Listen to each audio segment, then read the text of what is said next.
Standing ovation e applausi entusiasti al termine della rappresentazione dell'artista romano. Coadiuvato nella scrittura da Jean Barnas e diretto dalla mano esperta di Antonio Calenda, Cristicchi mette in scena uno spettacolo unico che ha riscosso un enorme successo sia da parte del pubblico che da parte della critica.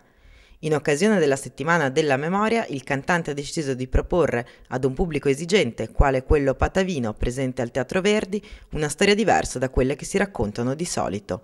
Con una magistrale capacità interpretativa, Cristicchi ripercorre le vicende dell'esodo dei 350.000 istriano-dalmati negli anni della dittatura titina. Un'interpretazione schietta ma mai pedante che vede l'artista passare da un registro narrativo all'altro in una sapiente modulazione di recitazione e musica da lui composta. Cristicchi ha recitato con la partecipazione del coro Nuove Armonie della scuola secondaria musicale di Abano Terme. Lo fa magistralmente, raccontando e cantando un pezzo di storia troppo a lungo rimasto prigioniero dell'indifferenza. La stessa indifferenza che tocca in sorta gli oggetti di vita quotidiana che il ragionier Persichetti si trova a dover inventariare senza sapere nulla della storia dei proprietari di quegli stessi, sedie e tavoli ma anche indumenti e lettere che mai sono giunte al destinatario, accatastate e lasciate nell'oblio. È dal Porto Vecchio di Trieste che la narrazione prende avvio, ripercorrendo quegli anni del dopoguerra che videro un numero sempre crescente di italiani brava gente costretti alla fuga dalle proprie terre natie. Per me innanzitutto è un grandissimo onore salire su questo palcoscenico storico, un teatro meraviglioso, e quando sono arrivato oggi ho visto, insomma, sono rimasto a bocca aperta.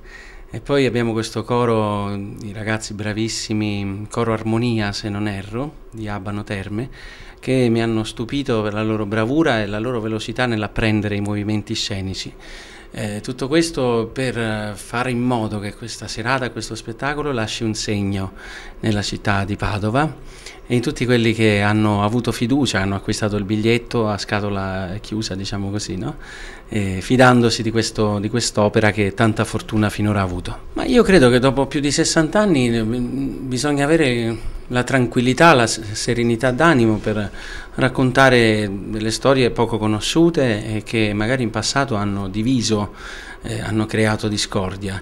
Credo semplicemente, insomma, che un artista in generale debba sentirsi privo di queste zavorre e di salire sul palcoscenico, ecco, a farsi portavoce di chi questa voce non ce l'ha mai avuta.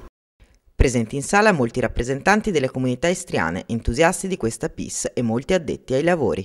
Quello del Magazzino 18 di Trieste è un luogo della memoria a lungo rimasto invisibile, ma che con una sorprendente forza d'animo e coraggio Cristicchi decide di proporre al pubblico di un teatro.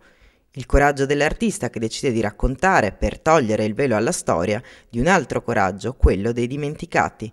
Ricorda le vicende di quegli istriani divenuti martiri, tra cui la giovane Norma Cossetto, uccisa brutalmente all'età di 23 anni e che aveva la sola colpa di essere figlia di un ricco possidente fascista.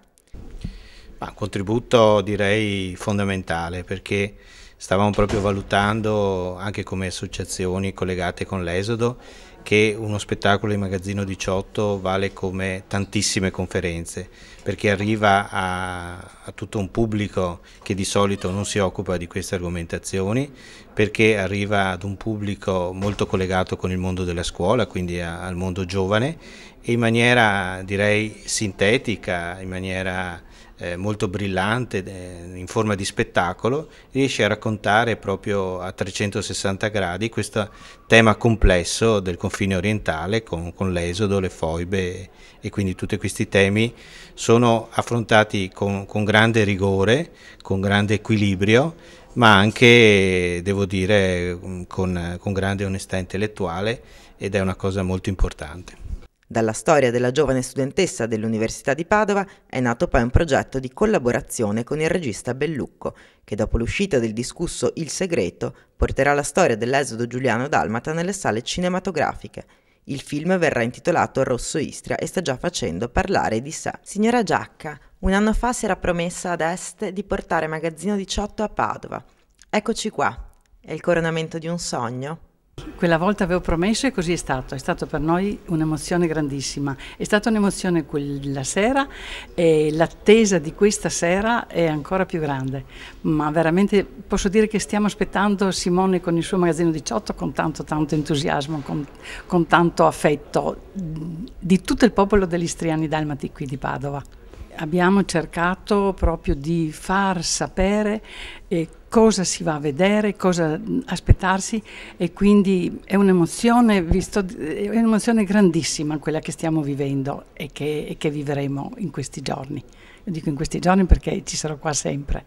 Magazzino 18, dopo il successo d'esordio Mago, Buia e Rovigno, verrà presentato per tutta la penisola e con date anche in America, in una tournée di 15 mesi. Ed ecco che allora, partendo proprio da quegli oggetti privati ancora conservati al porto di Trieste, che Cristicchi riporta alla luce ogni vita che vi si nasconde, in una coinè di linguaggi che trasfigura il reportage storico in una forma nuova, che forse si può definire musical civile.